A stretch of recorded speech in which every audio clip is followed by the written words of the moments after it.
जय श्री राम दोस्तों। स्वागत है आप सभी का एक और अंतर्राष्ट्रीय वीडियो में। दोस्तों, जैसा कि आप जानते हैं, बांग्लादेश में सत्ता परिवर्तन हुआ है और वहां की सरकार का भारत विरोधी रुख बढ़ता जा रहा है। इतना ही नहीं, वहां पर हिंदुओं पर हमले भी थमने का नाम नहीं ले रहे हैं।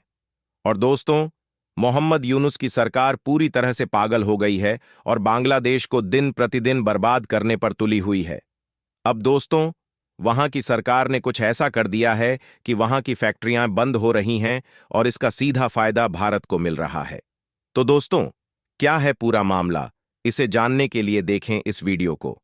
उससे पहले आप लोग इस वीडियो को लाइक करें और कमेंट में जय भारत लिखें और चैनल को सब्सक्राइब करें। तो दोस्तों, आगे बढ़ते हैं।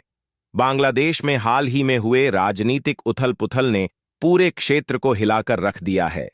शेख हसीना की भारत यात्रा के बाद बांग्लादेश में राजनीतिक अस्थिरता ने अंतर्राष्ट्रीय शक्तियों के बीच एक नई होड़ को जन्म दिया है। चीन और अमेरिका जैसे दिग्गज अब इस मौके का फायदा उठाने के लिए तेजी से आगे बढ़ रहे हैं। बंगाल की खाड़ी, जो लंबे समय से भारत के प्रभाव क्षेत्र में रही है, अब इन वैश्विक ताकतों के निशाने पर है।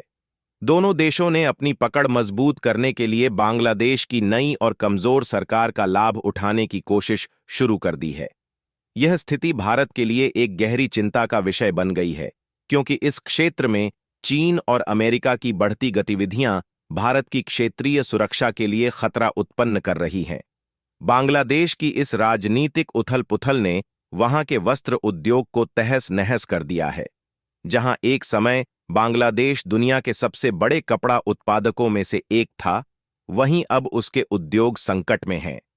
कपास आयात करने में असमर्थ बांग्लादेशी कंपनियों ने उत्पादन रोक दिया है, जिससे वहां की फैक्ट्रियां बंद होने की कगार पर हैं।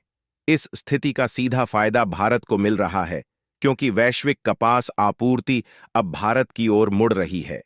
यह अप्रत्याशित मौका भारत के लिए सोने पर सुहागा साबित हो सकता है, क्योंकि अब वह वैश्विक वस्त्र बाजार में अपनी पकड़ मजबूत करने के लिए तैयार है।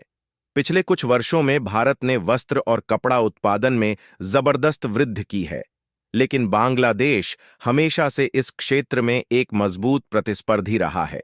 बांग्लादेश, जहां सस्ते श्रम और घरेलू उत्पादन के कारण वह अंतर्राष्ट्रीय बाजार में कम कीमतों पर कपड़ा निर्यात करता था, अब अपनी राजनीतिक और आर्थिक समस्याओं के कारण पीछे छूट रहा है। भारत, जो अब तक बांग्लादेश से मिल रही इस कड़ी चुनौती का सामना कर रहा था, अब इस बदलते परिदृश्य में एक नई रणनीति के साथ आगे बढ़ रहा है। बांग्लादेश की मौजूदा स्थिति ने भारत के लिए अवसरों के नए द्वार खोल दिए हैं। बांग्लादेश में लगभग 50 फैक्ट्रियों के बंद होने से वहां के वस्त्र उद्योग में भारी संकट उत्पन्न हो गया है। इसका सीधा असर भारतीय कंपनियों पर पड़ा है, जो अब बढ़ते हुए ऑर्डर्स की बाढ़ का सामना कर रही हैं। इन नए ऑर्डर्स ने भारतीय वस्त्र उद्योग को एक नई गति दी है। कपास की मांग में तेजी से वृद्धि हो रही है और भारत अब इस अवसर का पूरा फायदा उठाने के लिए तैयार है। यह वह समय है जब भारत को न केवल अपनी उत्पादन क्षमता को बढ़ाने की जरूरत है, बल्कि वैश्विक बाजार में अपने प्रभुत्व को और मजबूत करने की भी आवश्यकता है। भारत के वस्त्र उत्पाद, जो अपनी उच्च गुणवत्ता के लिए जाने जाते हैं, अब अंतर्राष्ट्रीय बाजार में एक नई पहचान बना रहे हैं। बांग्लादेश की आपूर्ति में आई कमी के कारण भारतीय वस्त्र उत्पादों की मांग में जबरदस्त उछाल आया है। हालांकि भारतीय उत्पाद थोड़े महंगे हो सकते हैं, लेकिन उनकी गुणवत्ता ने उन्हें वैश्विक बाजार में एक अडिग स्थान दिलाया है। अब जबकि बांग्लादेश की फैक्ट्रियां बंद हो रही हैं और आपूर्ति चेन टूट रही है, भारतीय कंपनियों के लिए यह समय अपने पंख फैलाने का है। यह भारत के लिए वह मौका है जब वह अपनी गुणवत्ता और उत्पादन क्षमता के बल पर वैश्विक बाजार में एक मजबूत खिलाड़ी बन सकता है। बांग्लादेश की मौजूदा अस्थिरता ने भारत के वस्त्र उद्योग को एक अनोखा अवसर प्रदान किया है। यदि भारत अपनी कपास आपूर्ति को सुनिश्चित कर पाता है, तो वह वैश्विक वस्त्र उद्योग में एक प्रमुख शक्ति के रूप में उभर सकता है। लेकिन इसके साथ ही एक गंभीर चुनौती भी सामने है। बंगाल की खाड़ी में चीन और अमेरिका का बढ़ता प्रभाव। इन वैश्विक शक्तियों की गतिविधियां भारत के लिए खतरे की घंटी बजा रही हैं।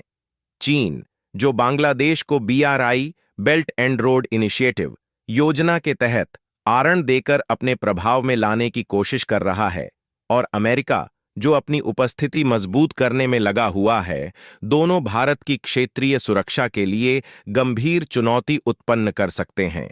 भारत को इस चुनौती का सामना करने के लिए सतर्क रहना होगा और अपनी रणनीतिक तैयारियों को मजबूत करना होगा।